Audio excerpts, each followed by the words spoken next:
जय माँ बगलामुखी, जय श्री महाकाल। नागपंचमी 2024 कब है और नागपंचमी के दिन शुभ तिथि क्या है, पूजा का शुभ मुहूर्त क्या रहने वाला है और किस विधान के द्वारा आप पूजा कर सकते हैं।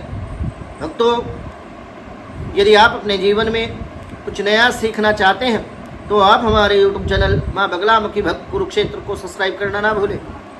मैं आचार्य प्रदीप भारद्वाज अपने YouTube चैनल माँ बगलामुखी भक्त कुरुक्षेत्र में आप सभी भक्तों का हार्दिक स्वागत करता हूँ, हार्दिक अभिनंदन करता हूँ। मैं आशा करता हूँ कि आप सभी स्वस्थ होंगे, मस्त होंगे। माँ बगलामुखी की कृपा सदा सदैव के लिए आप पर बनी रहे, ऐसे मैं भगवती बगलामुखी से कामना करता हूँ। नागपंचमी का पर्व हर मास श्रावण माह के शुक्ल पक्ष की जो पंचमी तिथि है उस दिन मनाया जाता है।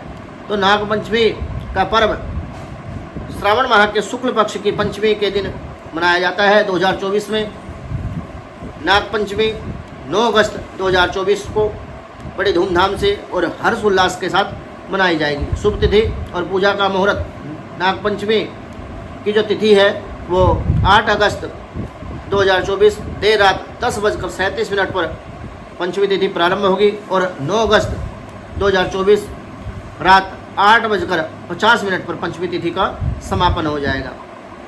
तो नागपंचमी का महत्व क्या है, क्यों नागपंचमी के दिन पूजा आदि करने का विधान हमारे शास्त्रों में बताया गया है, इससे क्या लाभ हमें हमारे जीवन में प्राप्त होता है।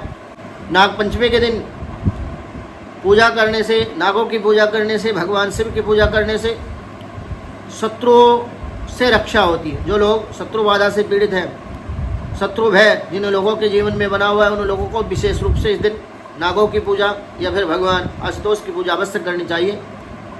और सेकंड नंबर पर जिन लोगों के जीवन में सर्प भय होता है, ऐसे लोगों को विशेष रूप से भगवान शिव की पूजा, नागों की पूजा, सर्प दोष निवारण हेतु इस दिन विशेष रूप से पूजा की जाती है। तीसरे नंबर पर बात कर लेते हैं, जो व्यक्ति नागपंचमी के दिन भगवान शिव की पूजा करता है या फिर नाग देवता की पूजा करता है, ऐसा करने से परिवार की सुरक्षा होती है और परिवार में सुख समृद्धि का वास होता है और धन की आवक भी इससे बढ़ती है।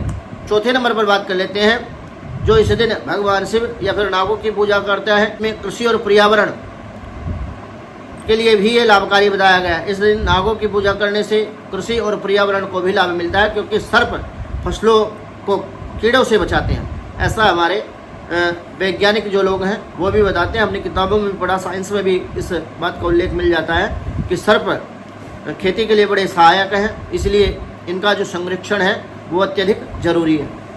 तो नागपंचमी के दिन किस विधान के द्वारा आप पूजा करें, तो नागपंचमी के दिन आप प्रातःकाल स्नान आदि से निवृत्त होकर स्वच्छ वस्त्र आप धारण करें, पूजा स्थल की तैयारी करें और उसके बाद में आप घर के पूजा स्थल या किसी शिव मंदिर में जाकर के पूजा कर सकते हैं। एक साफ चौकी पर आप नाग देवता की प्रतिमा, तस्वीर या फिर चांदी के नाग नागिन का जो जोड़ा होता है उनको रखें। आपको पूजा सामग्री क्या क्या चाहिए, पूजा सामग्री में आपको हल्दी, परांदा, दूध, दही, घी, शहद, बूरा और चंदन, चावल, दीपक, मिठाई, फल और लौंग, इलायची या तांबुल पत्र आदि, इन चीज़ों से आप पूजा कर सकते हैं। पूजा की विधि क्या है कि नाग देवता की जो प्रतिमा है उनको पंचामृत से, दूध से, दही से, घी से, शहद से और शर्करा आदि से आप स्नान कराएं। उसके बाद में पंचामृत, 5 चीज़ों का मिश्रण एक तैयार कर लें।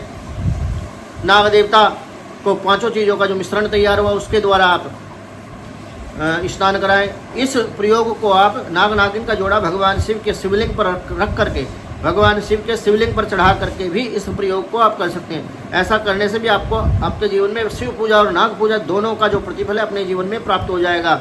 और पूजा की विधि क्या रहेगी, चौथे नंबर पर बात कर लेते हैं। नाग देवता की जो प्रतिमा है उनको पंचामृत, दूध, दही, घी, शहद आदि से आप स्नान कराएं। उसके बाद में वस्त्र चढ़ाएं। वस्त्र के बाद में चंदन, चावल चढ़ाने के बाद में आपने फूल माला, दुबड़ा, हाथ धुल लीजिए। उसके बाद में और फिर निवेद्य आदि चढ़ा करके मिठाई चढ़ानी है। मिठाई के बाद में तांबुल पत्र आदि चढ़ा करके और प्रार्थना करें, पूजा पूर्ण हुई। और उसके बाद में आपको भगवान शिव का जो मंत्र है, पंचाक्षर मंत्र ओम नमः शिवाय या फिर शिव की गायत्री है ओम तत्पुरुषाय विद्महे महादेवाय धीमहि तन्नो रुद्रः प्रचोदयात्, या फिर नाग गायत्री का भी आप जाप कर सकते हैं। ऐसा करने से भी विशेष रूप से आपको लाभ मिलेगा। विशेष रूप से आपको लाभ मिलेगा। नाग देवता की कथा सुने और आरती करें, प्रसाद अर्पित करें और सभी को आप प्रसाद बांटें। अब इस दिन कालसर्प दोष से मुक्ति पाने के लिए क्या उपाय आपको करना चाहिए ताकि जीवन में कालसर्प दोष से मुक्ति मिले? तो एक आपने पीतल का या तांबे का लोटा लेना है, उसमें आपको जल भरना है और उसमें आधा चम्मच काले तिल, आधा चम्मच काला नमक और 1 चम्मच काले उड़द की जो दाल है वो आप ले लें। इसे भगवान शिव की पूजा के बाद आप किसी भी पीपल के वृक्ष की जड़ में आप इसको चढ़ा दें, या संभव हो तो उस लोटे को ही आप पीपल के वृक्ष के नीचे जल चढ़ा करके लोटे को भी वहीं छोड़ दें। ऐसा करना आपके लिए शुभ रहेगा। सेकंड नंबर पर बात कर लेते हैं कि कालसर्प दोष से मुक्ति पाने के लिए, सर्प भय से मुक्ति पाने के लिए नाग स्तोत्र का पाठ करना विशेष लाभकारी इस दिन रहेगा।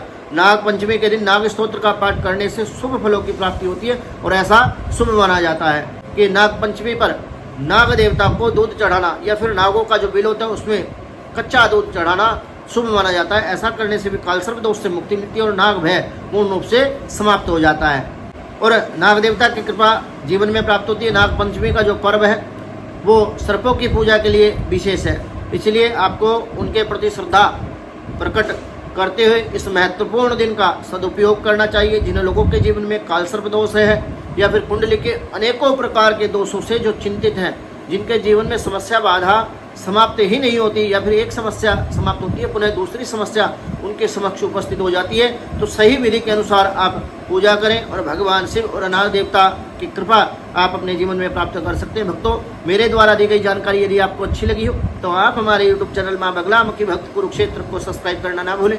वीडियो को लाइक करें, शेयर करें, चैनल को सब्सक्राइब करना ना भूलें ताकि हमारी नई वीडियो का नोटिफिकेशन आपको प्राप्त हो सके। इसी मनोकामना के साथ जय माँ बगला मुखी, जय श्री महाकाल। एक बात आप सभी भक्तों से कह देना चाहता हूँ कि कालसर्प दोष की मुक्ति के लिए विशेष रूप से यदि वैदिक पूजा की हम बात करें तो अष्टनाग पूजा का इसमें विधान है। अष्टनाग पूजा विशेष रूप से इसमें शनि राहु केतु का जप और महामृत्युंजय जप या फिर मृत्युंजय आदि मंत्रों का जप करके इसका जो पारायण है वो किसी तीर्थ पर, कुरुक्षेत्र में, हरिद्वार में या फिर नासिक में, त्र्यंबकेश्वर आदि में इसकी पूजा यदि विधान के द्वारा की जाए तो तभी इन दोषों से मुक्ति मिलती है। जो उपाय मैंने आपको बताए, ऐसा नहीं है कि वो उपाय आपको लाभ नहीं करेंगे, उपाय लाभ अवश्य करेंगे, परंतु लॉन्ग टर्म आपको ये उपाय करने पड़ेंगे और हर वर्ष यदि आप इन उपायों को रिपीट करते हैं तो ऐसा करने से आपको आपके जीवन में इन दोषों से मुक्ति मिल जाएगी। जानकारी अच्छी लगी हो तो वीडियो को अधिक से अधिक संख्या में शेयर अवश्य करें और इसी मनोकामना के साथ जय मां बगला मुखी, जय श्री महाकाल।